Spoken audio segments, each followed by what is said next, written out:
안녕하세요 중고등부 친구들. 보배교회 1월 9일 중고등부 주일 예배를 시작하도록 하겠습니다. 우리 함께 사도신경으로 예배 시작하도록 할게요. 전능하사 천지를 만드신 하나님 아버지를 내가 믿사오며 그 외아들 우리 주 예수 그리스도를 믿사오니 이는 성령으로 잉태하사 동정녀 마리아에게 나시고 본디오 빌라도에게 고난을 받으사 십자가에 못 박혀 죽으시고 장사한 지 사흘 만에 죽은 자 가운데서 다시 살아나시며 하늘에 오르사 전능하신 하나님 우편에 앉아 계시다가 저리로서 산자와 죽은 자를 심판하러 오시리라. 성령을 믿사오며 거룩한 공예와 성도가 서로부터 하는 것과 죄를 사하시는 것과 몸이 다시 사는 것과 영원히 사는 것을 믿사옵나이다. 아멘. 우리 함께 주님 손에 맡겨드리리 함께 찬양할게요.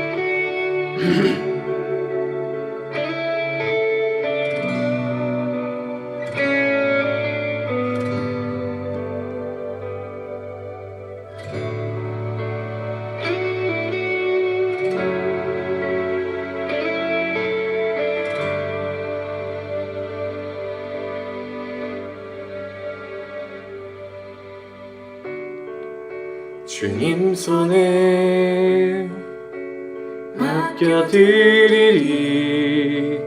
나의 삶 주님께. 주님 손이 나의 삶 붙드네 나 주의 것 영원히.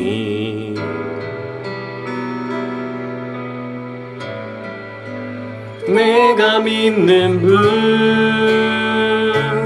예수, 내가 속한 분 예수, 삶의 이유 되시네 내 노래 대신에 전심으로.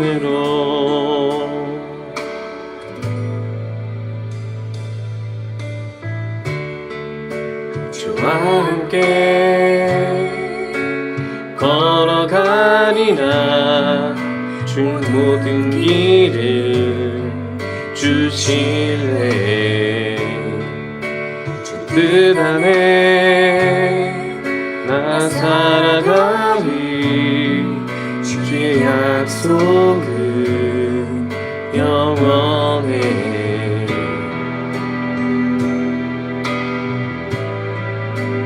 내가 믿는 분 예수, 내가 속한 분 예수, 삶의 이유 대신에 내 노래 대신에. 내가 믿는 분 예수, 내가 속한 분 예수, 삶의 이유 대신에 내 노래 대신에 전심으로.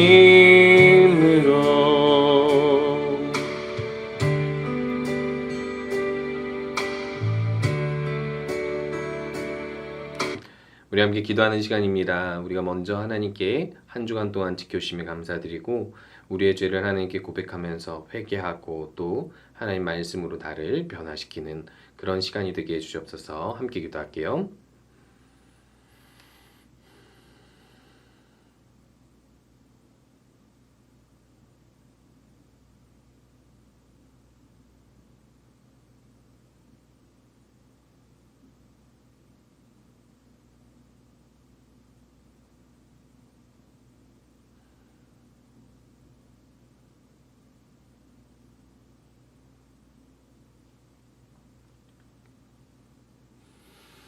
예수님의 이름으로 기도합니다. 아멘. 우리 함께 말씀 보도록 할 텐데요. 사무엘상 3장 1절에서 4절 그리고 18절 말씀 한 구절 보도록 하겠습니다. 제가 읽도록 하겠습니다. 아이 사무엘이 엘리 앞에서 여호와를 섬길 때에는 여호와의 말씀이 희귀하여 이상이 흔히 보이지 않았더라. 엘리의 눈이 점점 어두워가서 잘 보지 못하는 그때에 그가 자기 처소에 누웠고 하나님의 등불은 아직 꺼지지 아니하였으며 사무엘은 하나님의 궤에 있는 여호와의 전안에 누웠더니 여호와께서 사무엘을 부르시는지라. 그가 대답하되 내가 여기 있나이다 하고. 18절입니다. 사무엘이 그것을 그에게 자세히 말하고 조금도 숨기지 아니하니 그가 이르되 이는 여호와이시니 선하신 대로 하실 것이니라 하니라. 아멘. 듣지 못할 때라는 말씀 제목으로 오늘 함께 말씀을 나누도록 할 텐데요. 우리 먼저 어떤 종말을 맞이하는 사람들의 특징은 어떤 특징이 있는지 한번 살펴보도록 하겠습니다. 여러분, 종말이라고 하면 무엇을 종말이라고 이야기할까요? 세상의 끝을 보통 이야기하죠. 세상의 끝이란 무엇입니까? 멸망할 때예요. 우리 한번 이런 생각해 본 적 있으십니까? 인류가 멸망하는 때. 그런 주제로 영화는 많이 나오죠.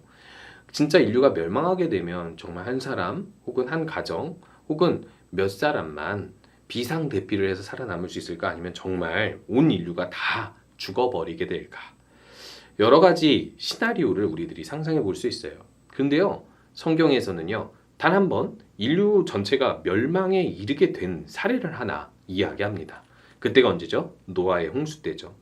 노아의 홍수는요, 성경의 기록뿐만 아니라 여러 세계 곳곳에서 노아의 홍수에 대한 설화, 신화, 물론 노아가 꼭 등장하지 않더라도 그런 비슷한 홍수 이야기들이 많습니다. 그래서 실제로 노아의 홍수가 기록되던 성경이 기록되던 그 시기에도 이미 홍수에 대한 여러 가지 이야기들이 있었어요. 물론 성경에서는 하나님께서 모세에게 하나님 말씀으로 분명하게 이 홍수 사건이 어떤 것이 진실인지를 말씀해 주셨지만 전 세계에 하나님을 모르는 사람들은 하나님이 왜 어떻게 심판하셨는지를 모르고 그저 홍수 사건이 있었다라고만 역사적으로 사람들이 기억하고 있는지도 모르겠습니다. 그런데 더 중요한 사실은요, 정말 이 세상에 그런 종말, 인류의 멸망의 때가 한 번 있었다라면 그것이 우리에게 어떤 의미를 주는가예요. 왜냐하면 분명히 세상의 끝은 있을 테니까. 그리고 또 성경에서는 이 세상을 만드신 하나님께서 이 세상의 끝을 만드실 것이라는 것, 세상을 새롭게 만드실 것이라는 것을 이야기하기 때문인 것이죠. 반드시 종말은 옵니다. 인류의 멸망의 때는 분명히 있어요. 그 때에 우리가 뭘 대비해야 되는지 노아의 홍수 그리고 그 밖에 도시의 멸망이나 이스라엘의 멸망을 통해서 하나님께서는 예언, 약속을 주십니다. 한번 살펴볼까요? 노아의 홍수 때 사람들이 어떠했는지. 노아는 방주를 만들었습니다. 왜 방주를 만들었죠? 하나님께서 심판하실 것이다, 홍수로 심판하실 것이다라는 구체적인 심판과 구원의 방법을 알려주셨기 때문에 그런 거예요. 자, 노아가 그 당시에 사람들에게 하나님의 말씀을 전파하였고 경고하였음에도 불구하고 이 시대 사람들은 그것을 들었나요? 안 들었나요? 듣지 않았죠. 왜 안 들었을까요? 심판의 경고인데 이 만화에서 보여주듯이 사람들은요, 하나의 이슈거리였던 거예요. 그냥 사실로, 현실로 받아들이지 않고 저런 사실을, 저런 이야기를 믿고 허무맹랑한 행동을 하는 사람이 있다 하면서 노아를 이렇게 조롱했겠죠. 요즘 많은 사람들이 미디어를 통해서 정말 진지한 이야기들을 가십거리, 웃음거리로 만드는 것처럼 그 시대에도 가볍게 들었다는 거예요. 오늘 말씀 제목은 뭐죠? 듣지 못할 때, 들어야 할 사실이 있는데 듣지 못할 때가 있다고 하는 거예요. 여러분, 가끔 어떤 한 공동체나 어떤 한 시대, 어떤 한 도시에 멸망이 이르게 될 때가 오게 되면 그때 사람들이 살 수 있는 방법은 딱 하나입니다. 들어야 돼요. 지금 우리에게 멸망이 찾아오고 있다. 어떻게 하면 우리가 살아날 수 있다라는 지를 들어야 한다라는 것입니다. 홍수뿐만이 아니라 성경에서는 소돔과 고모라라는 도시의 멸망에 대해서도 이야기해요. 아브라함의 조카 롯이 이 소돔과 고모라에 살았는데 소돔과 고모라는 너무 악해서 하나님께서 단 하루 만에 불로 멸망시키겠다고 경고를 주셨던 곳이에요. 그런데 그때 롯에게는 두 딸과 두 사위가 있었습니다. 그리고 아내도 있었죠. 그런데요, 두 사위에게 이 이야기를 했더니 사위가 농담으로 여겼다라고 얘기해요. 농담.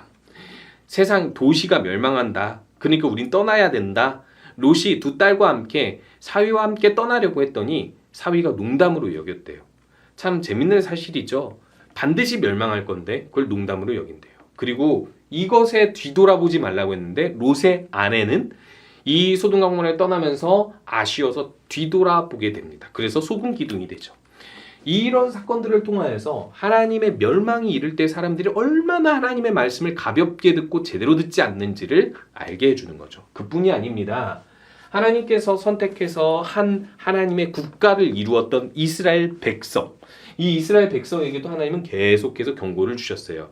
너희들 우상 숭배하지 마, 다른 신 섬기지 마, 하나님 말씀 어기지 마, 예배 제대로 드려 라고 했는데 하나님은 계속해서 이들에게 회개의 기회를 주면서 멸망시키지 않으니까 이들은요 100년, 200년, 300년 선지자들이 찾아와서 경고해도 끝까지 이렇게 우상 숭배를 하면서 선지자들의 말을 듣지 않았어요. 그래서 한 선지자는 예레미야라는 한 선지자는 결국에는 바벨론에 의해서 너희들이 멸망하게 될 것이다 라는 예언을 했다가 아니다. 하나님은 그럴 리 없다. 우리들에게 평안을 주실 것이다 라고 이야기하는 거짓 선지자들에 의해 그리고 그것을 믿지 않는 그 당시의 국가 지도자들에 의해서 어떤 한 구덩이에 빠져서 이들에게 순환을 당하기도 했습니다. 하나님의 말씀을 사람들이 듣지 않는 것이 멸망의 때의 현상이라는 거예요.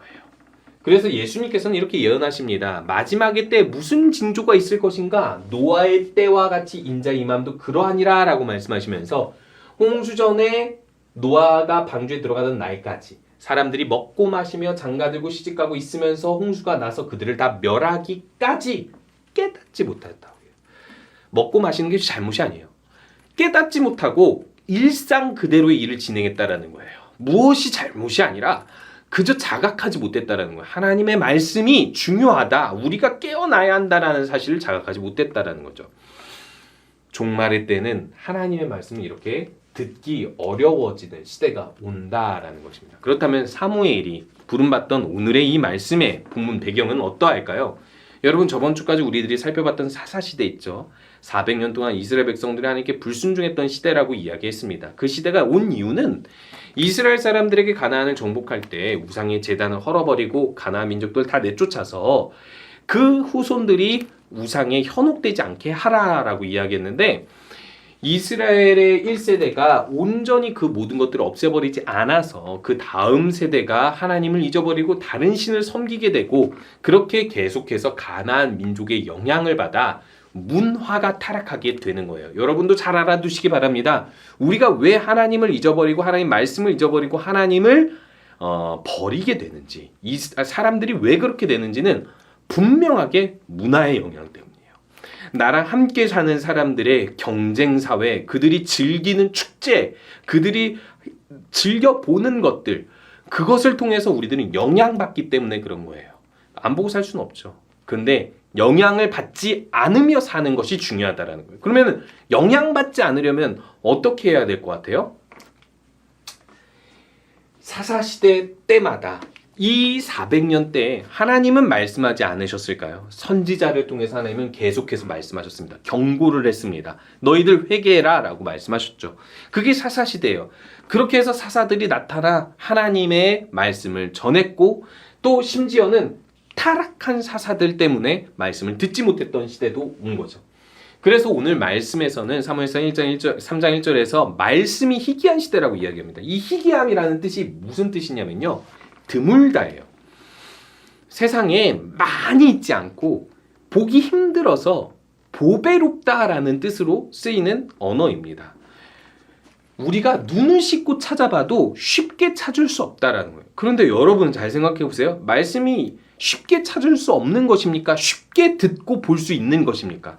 지금 시대처럼요. 우리가 아무데나 가서 그냥 조금만 이렇게 찾아봐도 성경책이 있어요. 저희 집에도요. 성경책이 10권이 넘습니다. 교회 와서 성경책 보는 거 어렵지 않죠. 심지어 우리가 유튜브만 검색해도 이 어떤 곳에 가도 우리들이 성경 말씀을 듣고자 하면 쉽게 듣고 볼 수 있는 거예요. 그런데 중요한 사실은 이 말씀이 얘기한 시대는요, 성경 이 문서가 많지 않다 뭐 이 정도를 이야기하는 것이 아닙니다. 사람들이 하나님의 말씀을 잘 듣고 배웠어야 되는데 잘 듣고 배운 사람이 별로 없다라는 뜻이에요.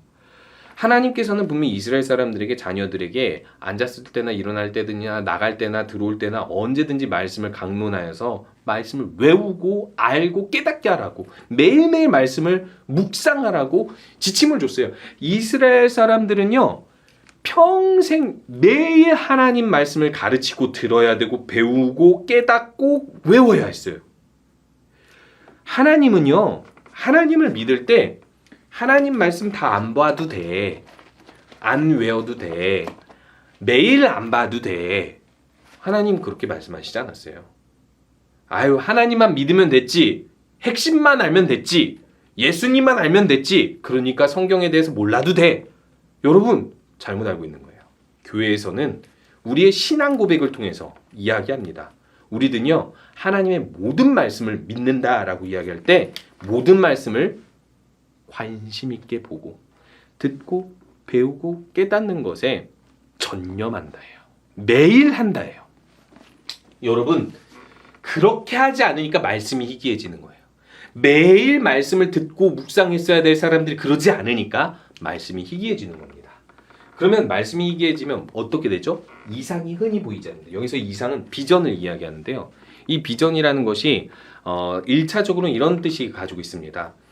선지자들이 하나님의 뜻을 깨닫기 위해서 하나님의 말씀을 보다 혹은 하나님의 특별한 부르심에 의해서 꿈이나 환상을 통해서 하나님께서 그 시대에 알맞는 뜻을 알려주는 거예요. 깨달음이 있는 거죠. 그래서 무엇을 해야 할지 아는 것, 구체적으로 알게 되는 것이 이상, 비전입니다.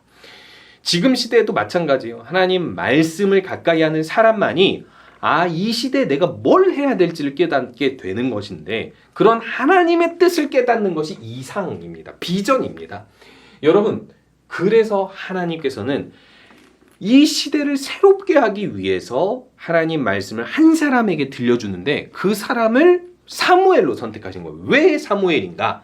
이걸 통해서 우리가 하나님 말씀을 잘 듣지 못하고 희귀하고 이상이 흔히 보이지 않는 시대에 어떻게 살아가야 되는지를 알려주고 있습니다. 여러분, 왜 사무엘이냐면 사무엘은 어떤 사람이죠? 사무엘은 사실 한나가 기도해서 낳은 사람입니다. 그런데 이 사람을 어떻게 하죠? 평생 나실인으로 바쳤는데 회막 봉사하는 엘리 제사장 있는 곳으로 보냈어요. 엘리 제사장은 누구일까요? 이 시대의 제사장이자 사사예요. 하나님 말씀을 밝히 들어서 전하는 사람인 거죠. 자, 이 엘리 제사장에게 하나님의 말씀이 임하여서 그 말씀으로 희귀해지지 않고 이상이 흔히 보이지 않는 시대가 아닌 이상이 흔히 보이는 시대가 되어야 하는데, 엘리 제사장이 말씀을 들어야 되는데 아들 때문에 영적이 눈이 어두워 듣지 못했다라고 얘기해요. 그래서 오늘 이렇게 표현하고 있죠. 3장 2절에서는 엘리의 눈이 점점 어두워가서 잘 보지 못하는 그때라고 이야기합니다. 그때가 뭐냐면 듣지 못하는 말씀이 희귀한 때인데, 한마디로 이야기해서 이 엘리 제사장이 눈이 어두워진 때예요. 그런데 그 눈이 어두워진 걸 이 다음 내용에서 이야기하고 있습니다. 엘리 제사장의 두 아들이 범죄했을 때 엘리 제사장이 눈을 감아버려요. 엘리 제사장의 두 아들이 어떤 잘못을 하는데 그 잘못이 뭐냐면 하나님을 위해서 봉사하는 여인들을 범합니다. 그래서 죄를 짓습니다. 뿐만 아니라 하나님께 제물을 드리러 온 사람들의 제물을 착취해서 하나님께 드리지 않고 자기 것으로 챙겨 넣고 먹게 돼요. 그렇기 때문에 이 엘리 제사장의 두 아들을 통제하지 않고 꾸짖지 않고 심지어는 이 차기 제사장직에서 물러나게 해야 되는데, 그렇게 훈계하지 않는 엘리 제사장을 보면서 하나님께서는 이 엘리 제사장의 아들 때문에 영적인 눈이 어두워졌다고 판단을 하고, 그렇기 때문에 너희 가문에 재앙을 피할 수 없게 된다라고 이야기하게 되죠. 결국 누구에게 책임이 있는 거예요? 엘리 제사장에게 책임이 있는 거예요. 엘리 제사장에게 책임이 있는데 하나님께서 왜 사무엘을 선택하시게 되는가? 그 이유는 여기서 나타나게 됩니다. 사무엘은 하나님 앞에서 이런 사람이었어요. 한나가 불임 중에 기도해서 낳은 아들이잖아요. 그래서 사무엘은 어떤 사람으로 자기를 생각했냐면 원래 태어날 사람이 아닌 거예요. 원래 불임이어서 자기 존재는 태어날 수 없는데 오로지 하나님의 은혜로 기적적으로 생겨난 생명인 거예요. 자신의 존재가. 그런데 무엇을 약속으로 태어났냐면 평생 나시린으로 사는 것. 나시린이 뭡니까? 구별되는 겁니다. 나시린이란 하나님께 약속한 기간 동안 하나님께서 약속하신 대로 사는 사람이에요. 그게 뭐냐면 머리를 평생 자르지 않고, 그리고 포도주를 마시지 않고 시체를 만지지 않는 3가지 조건입니다. 그 나시린으로 평생 산다는 건 하나님께 헌신되어서 산다는 거예요. 사무엘은요, 나는 평생 나시린이다 라는 인식이 있었습니다. 정체성. 나는 특별하다 라고 생각한 거죠. 제가 아는 사람 중에 이런 사람이 있습니다. 5년 동안 불임이어서 하나님께 기도했는데 정말 기적적으로 아들을 주셔서 그 아들을 어려서부터 너는 원래 태어날 수 있는 사람이 아니었는데 하나님께서 태어나게 해주신 거다. 기적적으로 그런 거다. 그러니까 너는 평생 하나님을 떠나면 안 되고 하나님을 위해 살아야 된다 해서 이 사람은요, 항상 말씀을 가까이 하고 또 하나님의 뜻에 어긋나지 않게 살려고 정직하게 살려고 노력하는 사람이었어요. 참 옆에서 보니까 정말 자신의 생명, 자신의 정체성이 어떠한지를 아는 사람이, 하나님께서 주신 은혜로운 자녀라는 사실을 아는 사람만이 이렇게 살 수 있구나라는 생각을 했습니다. 그러면서 반성을 하게 돼요. 나는 굳이 이렇게 육체적으로는 이렇게 태어나지 않았다 하더라도 나는 예수님께서 나를 대신해서 죽으심으로 살아난 사람인데, 내 영혼이 구원받은 사람인데, 죽어야만 하는, 심판을 받아야만 하는 사람인데 하나님의 용서를 받아 영원히 살 수 있게 되었다면 나는 사무엘처럼 평생 나시린입니다.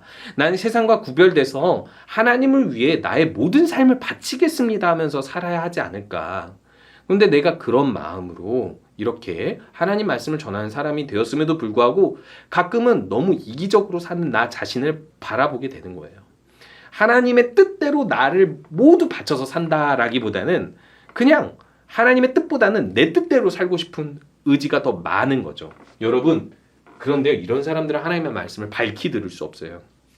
하나님 말씀을 듣는 사람은요, 하나님께서 쓰시고자 하는 사람인데, 그런 사람은 하나님, 나 전부를 드립니다. 하나님께서 나를 써주세요 하는 사람인 거예요. 또한 사무엘을 하나님께서 쓰시는 이유, 말씀을 듣게 하시는 이유가 있습니다. 이 사무엘이 어느 날 하나님께서 음성을 주시면서 사무엘아 하니까 바로 누구에게 달려가요? 엘리 제사장에 달려갑니다. 어려서 아직 하나님의 말씀을 들어보지 못해서 하나님이 부르시는 줄 몰랐던 거예요. 그런데 엘리 제사장이 부른 줄 알고 달려가서 뭐라고 얘기하면 내가 여기 있나이다라고 이야기합니다. 이게 무슨 뜻입니까? 하나님의 궤 옆에서 잠을 자는 이 사무엘이 잠을 자다가도 하나님의 쓰임을 받는 이 제사장의 부름이 있으면 달려갈 정도로 하나님께 순종할 준비가 되어 있다는 거예요. 그래서 엘리 제사장이 설명을 해줍니다. 하나님이 나에게 말씀을 주지 않고 너에게 말씀을 주는 데는 이유가 있을 것이다. 그러니까 너는 하나님의 말씀이 들리면 주여 내가 듣겠습니다. 저에게 말씀해 주세요 라고 이야기해라 라고 가르치는 거예요. 이게 무슨 뜻입니까? 엘리 제사장은 자기가 버림받은 걸 알고 있어요. 하나님의 말씀이 자기에게 들려지지 않고 왜 하필 어린아이한테 들리게 하시려는지를 알게 되었다는 거예요. 낌새를 쳤다라는 거죠. 내가 모르는, 내가 들어야 할 말씀을 이 아이한테 주시겠구나. 그래서 이 아이가 듣고 뒤 구절에 보면 하나님의 말씀을 자세히 나한테 알려달라고 이야기합니다. 얼마나 굴욕적이에요. 평생 제사장으로 살았던 늙은 이 어떻게 보면은 노장이 하나님 말씀을 듣지 못해서 어린아이한테 부탁을 하는 거예요. 초짜한테 말이죠.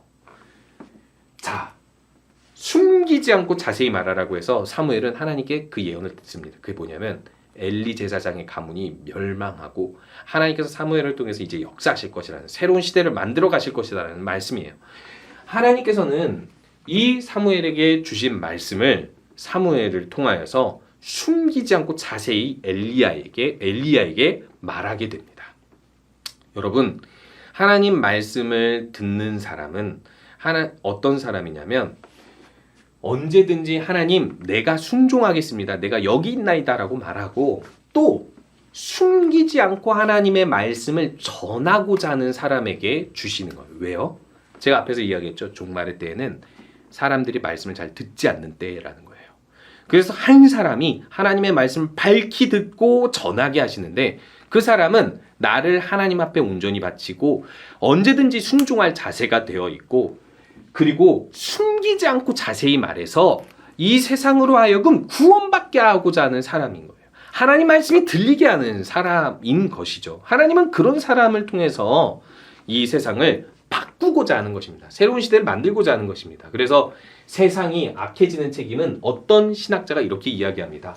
불신자들은 세상이 악해지는데 책임이 없다. 왜냐? 그들은 하나님을 모르니까. 세상을 선하게 할 능력이 아예 없다라는 거예요. 무엇을 들을 줄 모른다는 거예요. 귀머거리라는 거예요. 그런데 세상을 선하게 인도해야 할 책임은 오히려 하나님께서 신자들에게 주셨다는 거예요. 믿는 사람이니까 그 영이 있어서 성령이 있어서 말씀을 들을 수 있다는 거예요. 그런데 그 신자들이 말씀을 안 들어버리면 누가 듣고 누가 선하게 인도한다 하겠느냐라는 거예요. 세상이 악해지면 세상을 선하게 인도할 사람은 하나님의 말씀을 듣는 사람밖에 없다라는 거예요. 그래서 우리들의 책임은 듣는 겁니다. 우리가 듣고 본 만큼 하나님을 전할 수 있는 거예요. 성경에 있는 이야기들 우리들 10분의 1이라도 압니까? 100분의 1이라도 압니까? 이것을 자세히 듣고 모든 것을 전할 수 있어야지 세상에 말할 수 있어야지 세상이 우리의 소리를 듣게 되는 거예요. 하나님의 말씀을 듣게 되는 거예요. 그래야 세상이 선해진다라는 겁니다. 그렇기 때문에 우리에게 책임이 있는 거예요. 하나님 말씀을 우리가 들어야 자세히 들어야 세상이 하나님의 말씀을 들을 수 있고 세상이 구원받을 수 있는 거예요.